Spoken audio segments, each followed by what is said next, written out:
변호사님, 네, 질의해 주시고. 공수처장님, 공수처는 대통령으로부터도 협력 지시를 받지 않는 그 아주 독립된 기관 아니에요? 네, 맞습니다. 오늘 이 자리에 와가지고 민주당 의원들이 뭔가 수사 지휘를 해요. 경찰 기동대를 동원해라. 현행법 체포를 해라. 뭔가 지시를 하는데 공수처장 지금 대응하는 태도를 보면 잘못했습니다. 네, 유념하겠습니다. 공수처장은 지금 민주당의 수사 지휘를 받으면서 수사하는 기관입니까? 그렇지 않고 여기서 모든 자세가 말씀 공수처법의 취지에 어긋나지 않게 제가 아니 뭐 그런. 예. 근데 지금 하는 걸 보면은 그냥 하는 대로 알았습니다, 따라 하겠습니다라는 태도밖에 안 보여요. 공수처장이 이렇게 아주 낮은 자세로 민주당 의원들의 요구에 다 응하는 듯한 모습을 보면 국민들이 공수처장을 어떻게 보겠어요, 이 자리에서. 체포영장을 제대로 집행하지 못한 점에 대해서 제가 죄송하다는 체포영장을 집행하지 못할 수도 있고 할 수도 있지만, 그러나 지금 그 이후에 많은 민주당 의원들이 공수처장에 요구하잖아요. 경찰 기동대 데려가라, 현행법 체포하라, 수많은 요구가 있으면 수사상 사항이다, 답할 수 없다면 하면 되지, 유념하겠습니다, 잘못했습니다, 이 자세를 끝까지 낮은 자세로 그냥 기듯이 한다는 거 국민들이 보면 아주 볼상사나워요. 답변을 요구하는 게 아니라 지금 공수처장의 태도가 아주 안타깝다고 해서 드리는 말씀입니다. 자, 우리 행정처장님. 예. 지금 민주당 의원들은 체포영장이 발부됐으니 빨리 들어가서 관저에 들어가서 사람을 잡아라 하면서 다그치고 있습니다. 공수처장이에요. 그죠? 예. 그런데 여기서 굉장히 중요한 법률적 문제가 있고 이건 절차적 적법성의 문제가 있다는 거 공수처장님 아시죠? 공수처가 아니라 우리 행정처장님. 예, 그와 같은 이제 여러 가지 의견들이 형사소송법 110조, 120조 적용 배제 이와 관련돼서 피고인에 대한 구속영장에 대한 강제 처분을 규정한 거는 형사소송법 137조입니다. 그죠? 예. 그 137조에서 소위 구속영장을 집행할 때는 그 형사소송법 110조, 111조를 준용하지 않고 있어요. 그죠? 예. 그럼 즉 피고인에 대한 구속영장 집행 시에는 소위 말해서 군사 비밀시설이라도 책임자의 승낙이 없어도 들어가서 그 사람을 검거할 수 있다, 이렇게 지금 판단할 수 있는 거 아니겠습니까? 그거는 예. 준용하지 않으니. 예. 그러나 자, 이 수사 중인 피의자인 그 사람에 대한 체포영장의 경우는 적용 법조가 어떻게 돼요?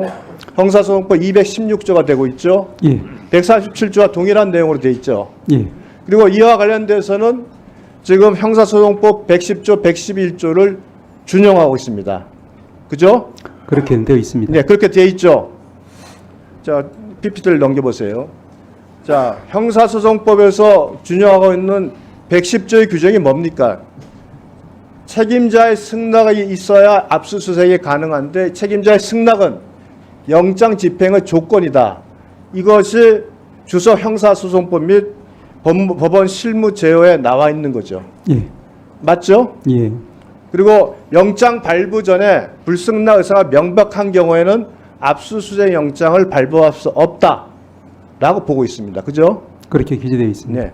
여기서 이제 논란이 되는 거는 110조가 물적 압수수색만 말하느냐, 체포에 대한 수색의 경우에도 포함되느냐의 문제입니다.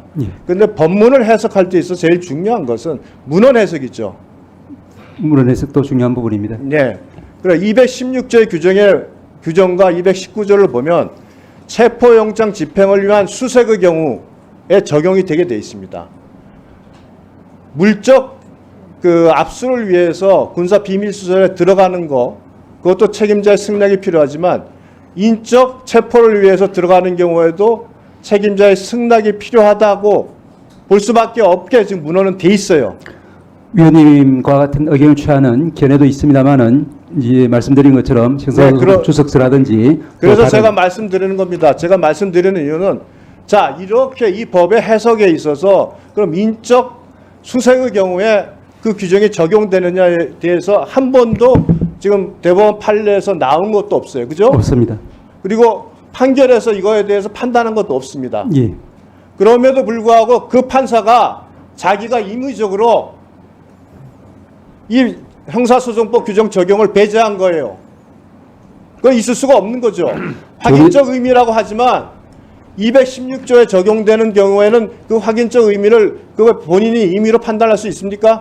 조금 전에 말씀드린 것처럼 이제 이 신청 기각 결정문에 따르면은 확인적인 의미로 재판자 확인적인 발부 의미라고 법관이 하지만 그 확인적인 의미라면 쓸 이유가 없는 거죠. 네, 그런 이제 확인적인 의미에서 쓸 필요가 있느냐 없느냐의 당부에 대해서는 제가 그런 지적이 있다는 것을 아까 말씀드렸습니다. 즉 이 부분에 대해서는 지금 재항고가 돼 있죠, 대법원에. 그런 걸로 알고 있습니다. 그럼 대법원에서 이 부분에 대한 판단이 있어야지 우리가 정말 상상하고 싶지 않은 우리 경호처와 또 검거하기 위한 사람 간의 충돌을 막을 수가 있습니다. 지금 이 부분 정리가 안 된 상태로 이렇게 가면 우리 예상치 못한 큰 사고가 발생할 수도 있어요.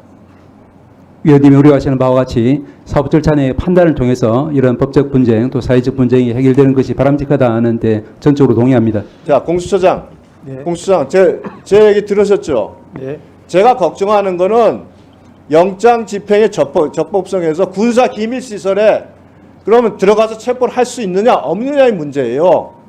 근데 책임자가 승낙을 안 하면 군사 비밀 시설에 못 들어가게 돼 있습니다.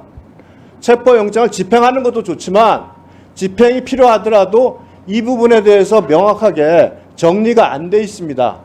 판례도 없고 또 여기에 대한 어떤 의견도 다양한 서로 간에 의견이 나눠지고 있어요. 이런 상황이기 때문에 체포영장 집행에 적법성 문제가 있고 이 부분은 분명히 사전에 정리가 돼야 된다고 해서 지적을 한 겁니다. 그러니까 체포영장 집행이 급하다. 당장 체포영장 발부됐으니까 무조건 집행한다. 이거는 우리 절차적 적법 절차에서 굉장히 심각한 문제가 있기 때문에 지속적으로 주장하는 것이고 이미 공수처에 수사권이 없다는 부분 여러 의원들이 지적을 했습니다. 그 부분이 국민들도 상당히 납득을 하고 있어요. 그래서 단지 영장이 발부됐으니까 나한테 적법 권한이 있다? 이런 건 없습니다.